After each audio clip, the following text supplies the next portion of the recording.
membahas tentang patron klien. Perkenalkan, nama saya Nurul Fizo dan narasumber kita pada hari ini yaitu rekan saya. Halo semuanya, perkenalkan nama saya Rahai Putri Asri.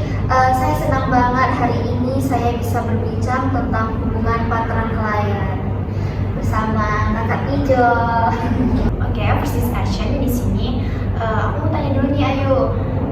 Menurut Ayu, apa sih yang dimaksud dengan hubungan patron klien? Jadi menurut saya, hubungan patron klien itu merupakan hubungan tidak setara antara dua pihak yang didasarkan pada pertukaran jasa dan loyalitas yang dijalin secara khusus atau dengan dasar saling menguntungkan. Oke, kalau gitu siapa yuk yang disebut sebagai patron di dalam pertanyaan ini? Yang disebut dengan patron itu apabila individu tersebut itu memiliki kekuasaan, sumber daya ekonomi yang tinggi, serta status sosialnya yang tinggi. Biasanya patron itu adalah kayak tokek, pengepul, pedagang-pedagang besar. Next nih yuk, apa peran patron ini bagi petani? Peran patron bagi petani yang saya tahu itu sebagai patron, dia dapat memberikan pinjaman modal kepada petani. Dia juga dapat menyediakan sarana produksi kepada petani. Kemudian dia menjamin pembelian hasil panen petani tersebut menjadi penghubung ke pasar. Dan dia juga dapat memberikan perlindungan saat krisis bagi petani. Oh, ternyata banyak juga ya peran patron ini bagi petani. Iya, banyak banget. Jadi ya hubungan timbal balik itulah. Jadi sama-sama saling menguntungkan. Oke, next nih yuk kita beralih ke klien. Siapa yang disebut klien dan apa maksud klien ini? Jadi klien itu individu yang dia itu memiliki ketergantungan tinggi kepada patron. Terus posisi sosial dia juga rendah. Kemudian dia juga minim terhadap sumber daya ekonomi. Contoh dari klien itu kayak buruh tani atau petani, ya, seperti itu. Kalau kita bicara kliennya yuk, apa peran klien pada hubungan ini? Peran klien yang saya ketahui itu dia dapat menyediakan tenaga kerja, kemudian dia menjual hasil panen tersebut kepada patron, menunjukkan loyalitas, serta dia juga mengikuti aturan-aturan yang diberikan oleh patron. Nah, klien ini seringkali dia ini tidak memiliki kebebasan penuh dalam menentukan harga, karena harga itu ditentukan oleh patron dan dia juga tidak memiliki kebebasan penuh dalam tempat menjual hasil panen, karena setelah panen dia menjual langsung kepada patron. Kan setiap hal itu punya ciri khas kan Ayu? Nah, apa sih ciri khas dari hubungan patron klien ini? Jadi hubungan patron klien itu dia bersifat tidak setara. Terus dia ada hubungan timbal balik. Kemudian dia bersifat personal. Jadi dia tuh individu, tapi dia tuh bukan formal. Ketergantungan jangka panjang juga, karena hubungan ini kan berlangsung terus menerus ya. Kemudian mengandung unsur ketergantungan juga, kayak si klien bergantung kepada patron. Gitu pun juga sebaliknya, patron juga bergantung kepada klien. Nah, Ayu tadi bilang kan hubungannya itu terjadi terus menerus atau berulang-ulang, terus ada keterkaitan juga. Nah,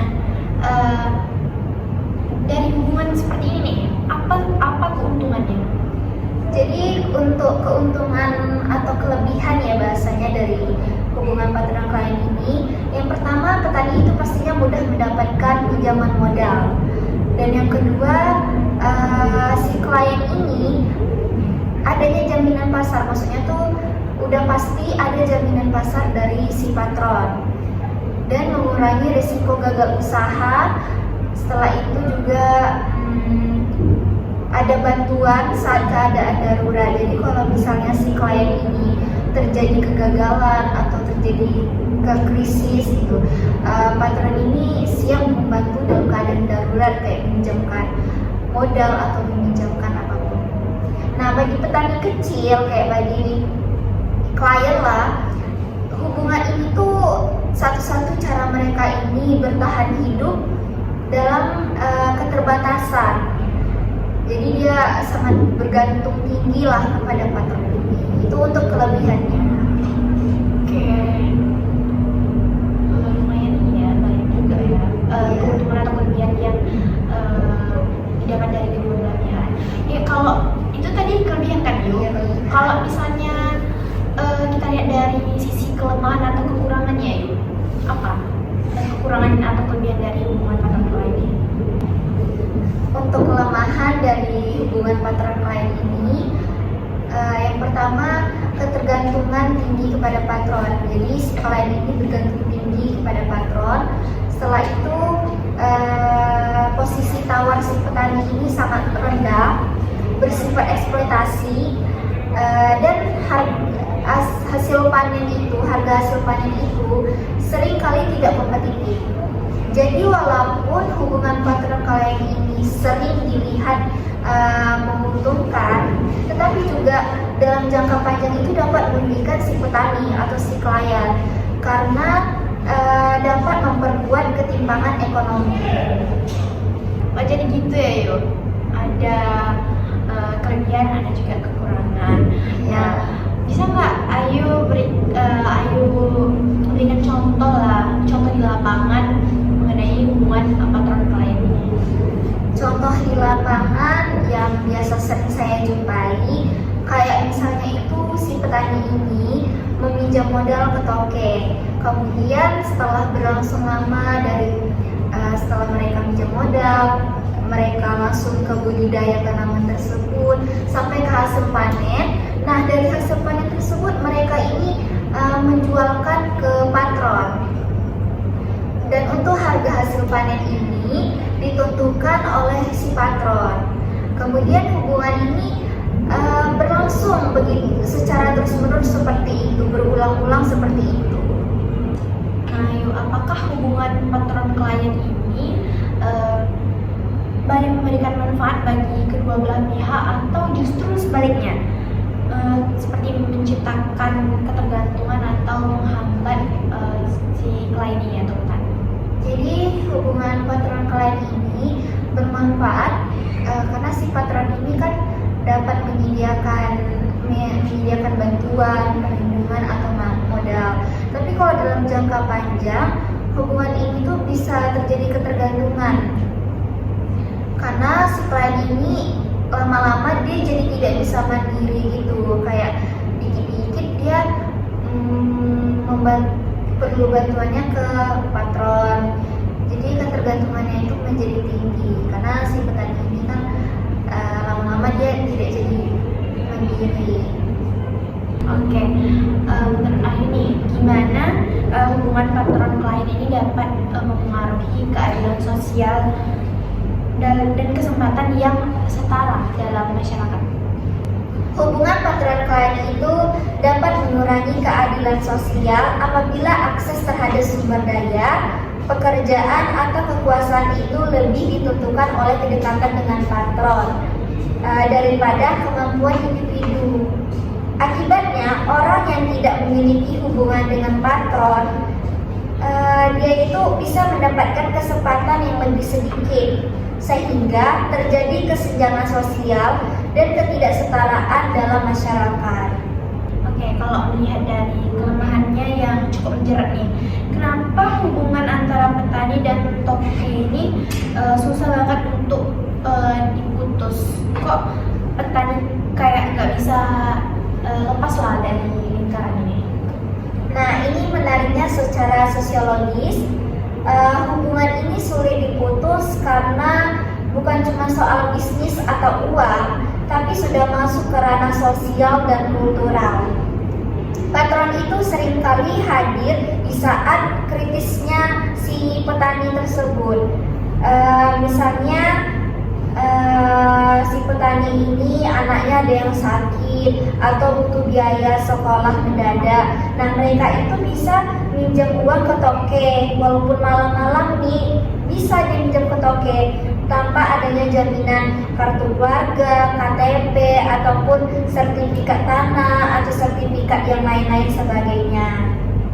Jadi karena rasa utang budi tersebut dan ikatan emosional inilah yang membuat petani ini merasa sungkan atau tidak etis kalau harus memutus hubungan sepihak, begitu. Oke, berarti dari contoh tadi kesannya toke atau patron ini selalu menjadi pihak yang dalam tanda kutip jahat ya, yuk. Atau mengeksploitasi petani. Apakah memang selalu negatif seperti itu di lapangan, yuk? Tidak selalu, kita harus melihat secara objektif. Karena di banyak daerah patron tuh justru dia tuh jadi jaring pengaman sosial bagi si petani kecil atau sebagai pelindung gitu. Ketika harga pasar itu anjlok atau terjadi fuso gagal panen total, patron yang baik akan melonggarkan utang petani, bahkan menjamin kebutuhan pokok keluarga petani tersebut agar bisa bertahan hidup sampai musim tanam berikutnya.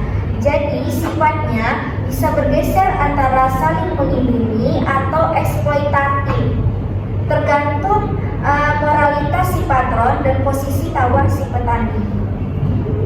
Wah, ternyata hubungan patron klien ini mempunyai sisi positif dan sisi negatifnya. Di satu sisi, hubungan patron klien ini bagi petani itu cepat mendapatkan modal dan kepastian pasar. Tapi di sisi lainnya, petani itu bergantung dan memiliki posisi tawar yang rendah kan ya?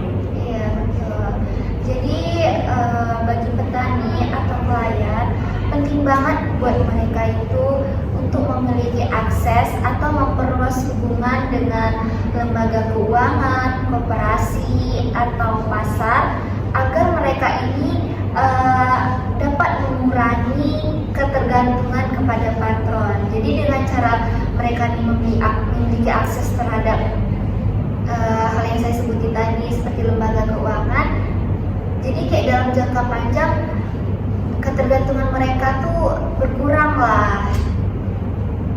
Oke Ayu, makasih banyak atas pembahasan dari materi hubungan patron klien ini. Semoga atas paparan materi dari Rahayu Putri Asri bisa menambah wawasan bagi kita semua. Saya Nurul Hafizoh, Saya Rahayu Putri Asri sebagai narasumber pamit undur diri. Sampai jumpa di podcast selanjutnya.